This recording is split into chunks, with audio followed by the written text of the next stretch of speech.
बाहेर मस्त रिमझिम पाऊस पडत होता आणि अशा वेळी मिसल खायची मज्जाच काय वेगळी असते. आणि योगायोग बघा काय. स्वप्नाली, आज काय स्पेशल?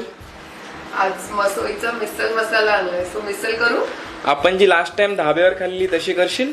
तंदुरी मिसल चालेल. शेवटची तंदुरी मिसल जी आम्ही विरारच्या धाब्यावर खाल्ली होती ना, वा वा वा, त्या मिसलची चव अजून जिभेवर दरवळते. पण आता एवढ्या लांब जाणार कसं? मग एवढी सुंदर जेवण बनवणारी बायको आहे ना, तिच्याकडेच फरमाईश केली आणि तिला सांगितलं आणि तिने कधी नाही बनवलं असा कधीच नाही झाला. स्वप्नालीने सगळी काय मिसलची तयारी व्यवस्थित केली आणि ह्याला जे जे साहित्य लागले ते सगळे मी तुम्हाला कॅप्शन मध्ये मेन्शन केले. आणि सगळ्यात खास मिसल मध्ये आम्ही युज केला होता मसोईचा मिसल मसाला. ह्या मसाल्यामध्ये कुठल्याही प्रकारचे केमिकल्स व आर्टिफिशियल कलर यूज केले जात नाही. पूर्णपणे मॉममेड मसाला आहे आणि हा एक मसाला वापरला मित्रांनो आणि खरं सांगतो पूर्ण घरभर सुगंध दरवळला.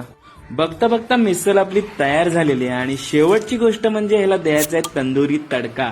मटक्यामध्ये मटकीची उसळ, बटाट्याची भाजी, फरसाण आणि वरून गरमागरम रस्सा आणि त्यावर फॉइल पेपरची वाटी, गरम कोळसा आणि त्यावर तेल. फक्त काही सेकंड त्याला कव्हर करून ठेवा, मग तुमच्या मिसलला मिळेल एक तंदुरी फ्लेवर.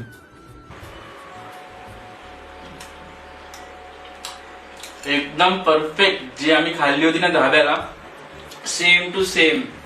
सो तुम्ही घरी ट्राय करा, ही नक्की चांगली होती.